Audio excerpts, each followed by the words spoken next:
25শে মে শনিবার ষষ্ঠ দফার ভোট। রাজ্যে ষষ্ঠ দফায় 8টি আসনে ভোট গ্রহণ হবে।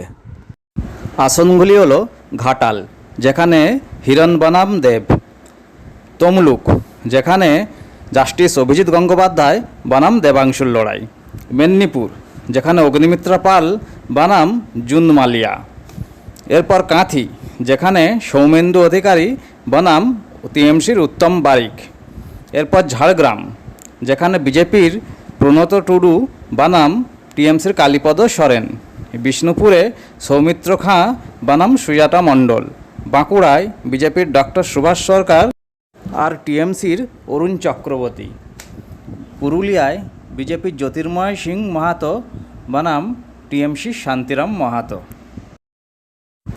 আর এদিকে আবহাওয়া দপ্তর জানিয়েছে, ভোটের দিনই এগিয়ে আসছে প্রবল ঘূর্ণিঝড় রেমাল। এই ঘূর্ণিঝড়ের প্রভাবে ঝোড়ো হাওয়া বইতে পারে এবং ভারী বৃষ্টিপাতের সম্ভাবনা আছে।